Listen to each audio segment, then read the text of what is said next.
এগৰাকী মেধাৱীক লৈ এখন গাঁৱত উৎসৱৰ আনন্দ। ঢোলে ডগৰে গায়ন বায়নেৰে গাঁৱলৈ আদৰিছে তেওঁক। আয়োজন কৰা হ'ল ভোজ ভাতৰ। কাৰণ এওঁ হৈছে গাঁওখনৰ প্ৰথমগৰাকী ডক্টৰেট ডিগ্ৰীধাৰী। দুচকুত লক্ষ্যপ্ৰাপ্তিৰ অযুত সপোন থাকিলে যিকোনো পৰিস্থিতিকো হেলা ৰঙে অতিক্ৰম কৰিব পাৰি। প্ৰমাণ তিতাবৰৰ দেওঘৰীয়া লাখেৰাজ গাঁৱৰ সুসন্তান ডক্টৰ ভৈৰৱ গগৈ। কৃষক বিমান গগৈ আৰু জিতামণি গগৈৰ সন্তান ভৈৰৱে এইটো উৰুখা পূজাতে দিন ৰাতি একাকাৰ কৰি কঠোৰ পৰিশ্ৰমেৰে উজ্বলি উঠিছে। বড়োলেণ্ড বিশ্ববিদ্যালয়ৰ পৰা অনুজীৱ বিজ্ঞান বিভাগত গৱেষণা কৰি লাভ কৰিছে ডক্টৰেট ডিগ্ৰী। মোৰ গাইড আছিলে ডক্টৰ হেমেন শৰ্মা ছাৰ আৰু মোৰ টপিকটো আছিলে an exploration of the roles of microbes and biostimulant in the phytoremediation of nitrated polycyclic aromatic hydrocarbon. আজি ভৈৰৱ ঘৰলৈ আহিছে। ডক্টৰ ভৈৰৱ গগৈৰ ৰূপত গাঁওখনৰ প্ৰথমজন ডক্টৰেট ডিগ্ৰীধাৰী লাভ কৰি আনন্দত আত্মহাৰা গাঁওবাসীও। সেয়েহে ঢোলে ডগৰে গায়ন বায়নেৰে আদৰি আনিলে কৃতি ছাত্ৰগৰাকীক। উলিওৱা হ'ল সমদল। পদূলিয়ে পদূলিয়ে গামোচা পিন্ধাই জনালে আদৰণি। ৰাজহুৱা সভা পাতি জনালে সম্বৰ্ধনা। ভৈৰৱেও নিজৰ নামঘৰ প্ৰাথমিক বিদ্যালয়খনৰ লগতে আঁঠু ল'লে জ্যেষ্ঠজনৰ ওচৰত। গাঁওবাসীয়ে ক'লে সকলোৱে ভৈৰৱ গগৈৰ আদৰ্শ লওক।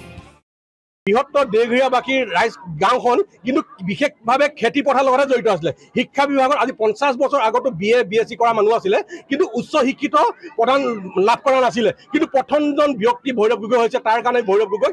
আৰু আজি শিক্ষাৰ যি ব্যৱস্থাৰ, এই ব্যৱস্থাৰ যোগেদি 100জন ভৈৰৱ গগৈ নিচিনা আমি বিচাৰিছোঁ। ভৈৰৱ গগৈ আদৰ্শ লওক সকলো গাঁৱৰ ৰাইজে। ভৈৰৱ গগৈৰ এই উৰুখা পূজাত আজি গাঁওবাসীৰ উদ্যোগতে আয়োজন কৰা হৈছে ভোজ ভাতৰো। কৃষক পিতৃয়ে দিন হাজিৰা কৰে।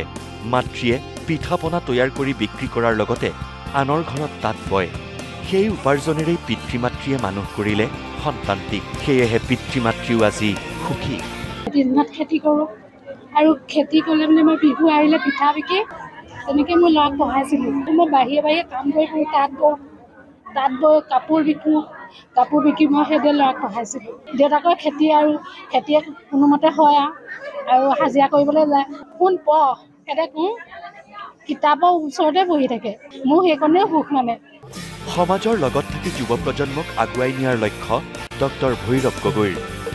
আহ্বান যুৱ প্ৰজন্ম আগবাঢ়ি যাওক।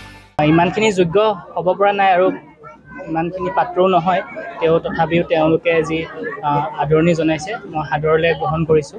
ভৱিষ্যত ইয়াৰ পাছত মই পষ্টডকৰ কাৰণে এপ্লাই কৰিম বুলি পৰিকল্পনা কৰি থৈছোঁ। ভৱিষ্যতৰ প্ৰজন্মক যিমানখিনি মোৰ দ্বাৰাই সাধ্য অনুসাৰে মই তেওঁলোকক সকলো প্ৰকাৰে সহায় কৰিম। শৈক্ষিক দিশতে হওক বা সামাজিক দিশতে হওক মই গাঁৱৰ মানুহৰ লগতে থাকিম। তেওঁলোকক আহ্বান জনাম যে তেওঁলোকে আগবাঢ়ি যাওক। যিমান দূৰ পাৰোঁ সহায় কৰি যাম। কেমেৰা পাৰ্চন বিকিৰ সৈতে তিতাবৰৰ পৰা শশাংক দত্ত, নিউজ লাইভ।